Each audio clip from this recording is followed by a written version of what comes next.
Assalamualaikum warahmatullahi wabarakatuh. Perkenalkan, nama saya Lana Duduk Fauzia dari program studi pendidikan agama Islam. Saya akan membahas tentang buku Pengantar Studi Islam yang ditulis oleh Umiani SAG MPD bab 10, yaitu tentang metode pembelajaran sumber ajaran Islam. Al-Quran.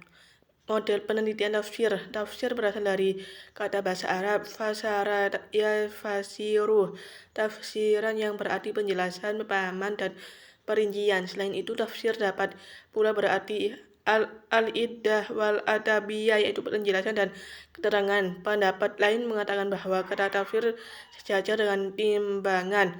Kata taf'il diambil dari kata al-fasar yang berarti al-bayan, dan al-kasyif yang berarti pembuka atau menyingkap, dan dapat pula diambil dari kata al-tafsarah, yaitu istilah yang digunakan untuk suatu alat yang biasa digunakan oleh dokter untuk mengetahui suatu penyakit. Dengan demikian, secara singkat dapat diambil suatu pengertian bahwa yang dimaksud dengan model penelitian tafsir adalah suatu contoh ragam acuan atau macam dari penyelidikan secara seksama terhadap penafsiran Al-Quran yang pernah dilakukan generasi terdahulu untuk diketahui secara pasti tentang hal yang terkait dengannya. B. Latar belakang penelitian tafsir.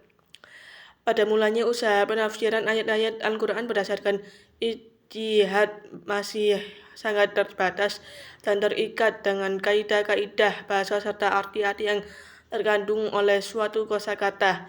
Namun sejalan dengan lajunya perkembangan masyarakat, perkembangan dan bertambah besar pula porsi peranan akal atau ijtihad dalam penafsiran ayat-ayat Al-Quran, sehingga bermuncullah kitab atau penafsiran yang beraneka ragam coraknya. 1. Periode periwayatan tafsir sebagai berikut. Tafsir pada zaman Rasulullah. Rasulullah adalah penafsir dan pensyarah utama Al-Quran, menjelaskan pengertian lafaz dan maknanya kepada para sahabatnya. Mengkaji tafsir Rasulullah memiliki bobot ilmiah yang tinggi. Tafsir Rasulullah menjadi embrio karya-karya tafsir ulama yang menghasilkan kitab-kitab tafsir, hadis, dan disiplin ilmu Islam lainnya yang membahas riwayat-riwayat Rasulullah dalam tafsir. Riwayat memiliki peran besar bagi perkembangan ilmu tafsir.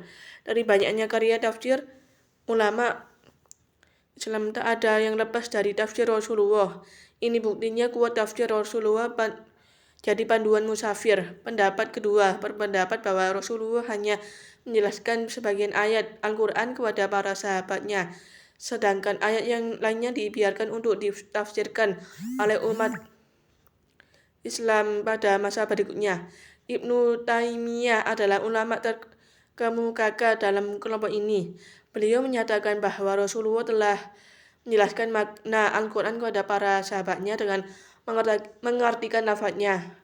Argumen-argumen tersebut dijelaskan sebagai berikut ini.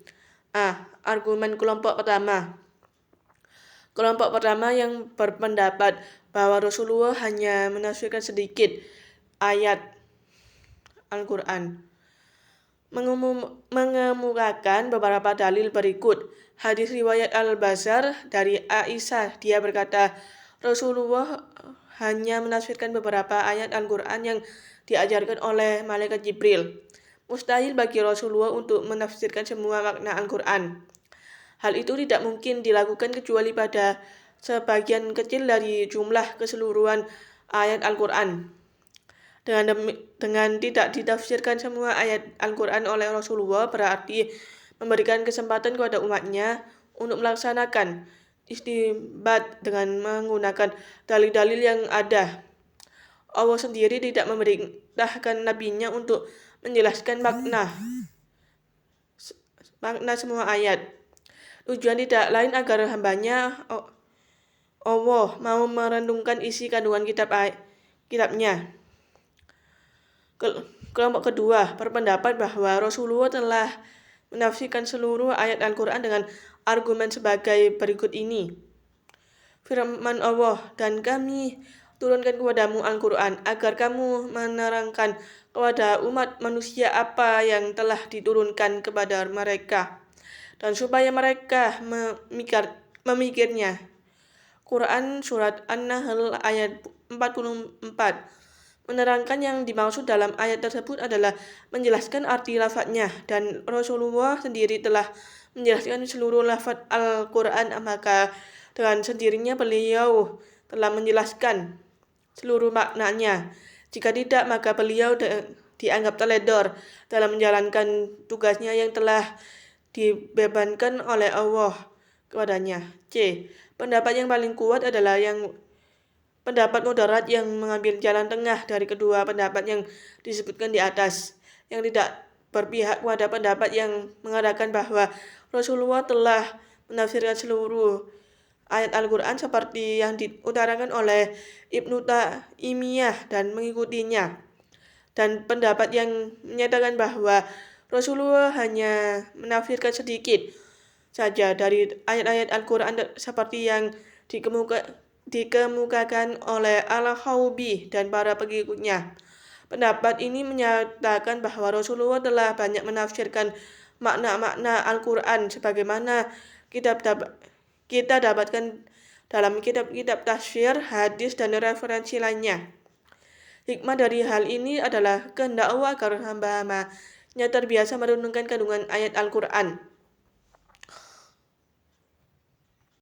B. Tafsir pada masa sahabat adalah orang yang bertemu dengan Nabi SAW dalam keadaan iman, kemudian wafat dalam keadaan Islam.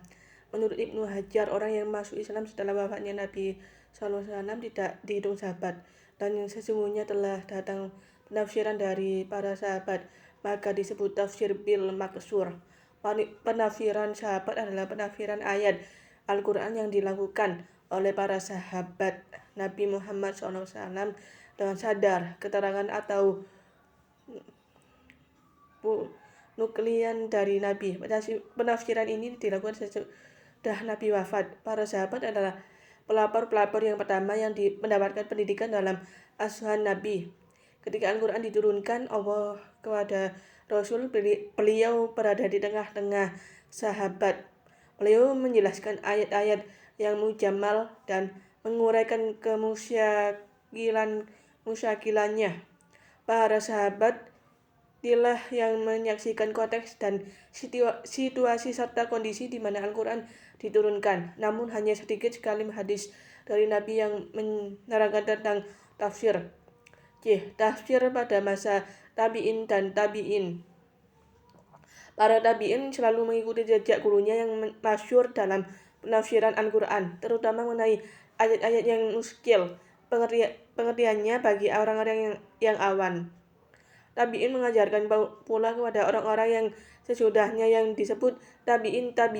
Tabi'in inilah yang mulanya menyusun kitab tafsir secara sederhana yang mereka kumpulkan dari perkataan-perkataan Pak sahabat dan tabi'in tadi. Adapun sumber-sumber tafsir periode tabi'in yaitu 1. Al-Quran Al-Karim, hadis Nabi. 3. Pendapat sahabat. 4. Informasi ahli kitab yang bersumber dari kitab mereka. 4. Ijtihad tabi'in. 1. Penyebaran tafsir mengalami penyebaran melalui para sahabat yang menyebarkan ke berbagai penjuru seiring meluasnya wilayah Islam sejak zaman Rasulullah SAW dan para khalifah sesudah beliau. Maka pada saat itulah berdiri madrasah tafsir yang masyhur, di mana gurunya adalah para sahabat dan muridnya adalah para tabi'in, yang kemudian muncul beberapa aliran tafsir. Secara garis besar, aliran-aliran tafsir pada masa tabi'in dapat dikategorikan menjadi 3 kelompok. A. Aliran tafsir di Makkah. Aliran tafsir ini didirikan oleh murid-murid sahabat Abdullah bin Abbas seperti Sa'id ibnu Jubair, Mujahid, At-Tabi'in, Abi Rabah, Maula ibnu Abbas, dan Tawus bin Kisan al-Yamani. Mereka semua dari golongan Maulah sahaya yang telah dibebaskan. B. Aliran tafsir di Madinah. Aliran ini dipelopori oleh Ubay bin Ka'ab yang didukung oleh sahabat-sahabat lain di Madinah, dan selanjutnya dilanjutkan oleh para tabi'in Madinah seperti Abu Aliyah, Zaid bin Aslam, dan Muhammad bin Ka'ab al-Quraisy. C. Aliran tafsir di Irak. Aliran tafsir di Irak ini dipelopori oleh Abdullah bin Mas'ud dipandang ulama sebagai cikal bakal aliran ahli ra'i yang memperoleh perlindungan dari Gubernur Irak Ammar ibnu Yasir, serta didukung para tabi'in Irak seperti Alqamah bin Qais, Masruq, Aswad bin Yasir, Murrah al-Hamdani, Al-Amir as-Sabani. Secara global, aliran ini lebih banyak berwarna ra'i. 2. Nilai dan karakteristik tafsir masa tabi'in. Kualitas tafsir bin periode ini tentu tidak dengan tafsir mungkin sebelumnya, baik dibandingkan dengan tafsir zaman Rasulullah maupun zaman sahabat, namun dari perkembangan tafsir tabi'in jauh lebih berkembang daripada periode sebelumnya, terutama tafsir bin al-Ra'yi. Karena kualitas tafsir periode ini, para ahli berbeda pendapat dalam pengambilan hasil tafsiran pada periode ini, terutama tafsir bin al-Ra'yi. Adapun karakteristik tafsir pada masa tabi'in secara ringkas dapat disimpulkan sebagai berikut. 1.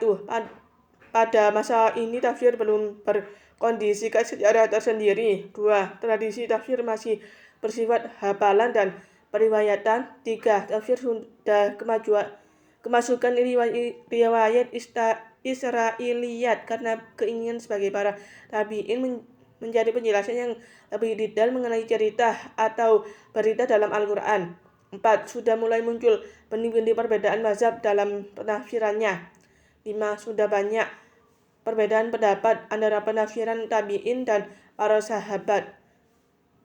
2. Periode pembukaan tafsir. Menurut Az-Zababi, perkembangan penafsiran Al-Quran terbagi menjadi 2 periode. Periode pertama diamati dengan periode periwayatan di antara para sahabat yang menjadi mufasir terkenal ternyata hanya sedikit saja. 1. Tahapan pertama. Pada tahapan pertama, pembukuan tafsir dilakukan secara bersama-sama dengan pembukuan hadis. Hadis dibukukan dengan beberapa bab, dan tafsir merupakan salah satu dari bab-bab tersebut. 2. Tahap kedua. Pada tahapan kedua ini, tafsir dipisahkan dari hadis sehingga merupakan ilmu yang berdiri sendiri. Setiap ayat Al-Quran diberi tafsiran dan dibukukan menurut urutannya dalam mushaf atau tertib mushafi. 3. Tahapan ketiga. Pada tahap ini tafsir belum keluar dari garis tafsir bil masdur, tetapi berbeda dengan keadaan sebelumnya yang dilengkapi dengan penulisan sanad secara lengkap. Pada tahap ini para ulama menghilangkan sanad tersebut. Mereka meriwayatkan tafsir dari para musafir sebelumnya tanpa menyebutkan nama musafir yang dimaksud. 4. Tahap keempat. Pada tahap ini tafsir melangkah lebih luas lagi. Kalau dulu tafsir hanya membatasi diri pada periwayatan tafsir daripada ulama salaf, maka tafsir pada tahap ini menggabungkan tafsir birayi, tafsir dengan tafsir nakli melalui beberapa tahapan yang menarik.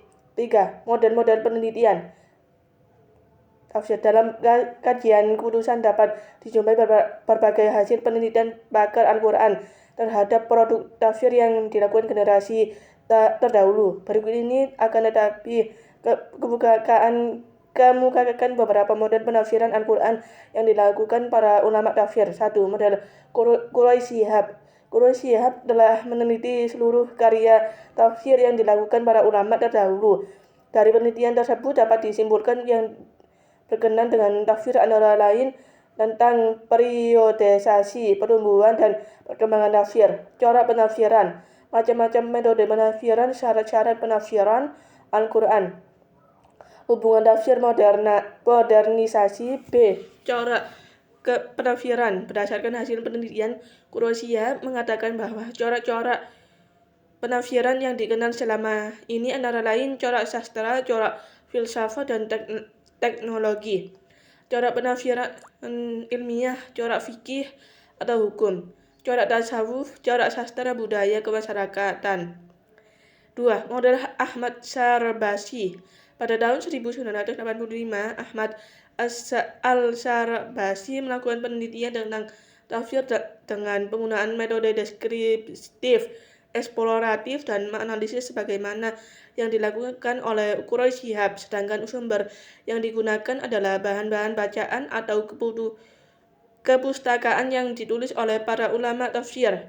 Hasil penelitian itu mencakup 3 bidang. Pertama, mengenai sejarah penafsiran Al-Quran pada masa sahabat Nabi. Kedua, mengenai corak tafsir, tafsir ilmiah, tafsir sufi, tafsir politik. 3. Model Syekh Muhammad Al-Ghazali tentang macam-macam metode mengenai Al-Quran. Syekh Muhammad Al-Ghazali membagi ke dalam metode klasik dan metode modern. Menurutnya, dari berbagai kajian tafsir kita banyak menemukan metode memahami Al-Quran yang berasal dari ulama terdahulu. Kajian-kajian yang berkisah pada usaha-usaha menemukan nilai-nilai sastra, fikih, kalam, pendidikan, dan sebagainya. Selanjutnya, Syekh Muhammad Al-Ghazali mengemukakan adanya metode modern. Metode ini muncul karena adanya kelemahan pada metode klasik. Selanjutnya juga Syekh Muhammad Al-Ghazali ada juga tafsir yang bercorak dialogis. Sekian presentasi dari saya. Apabila ada salah kata-kata mohon maaf. Waalaikumsalam warahmatullahi wabarakatuh.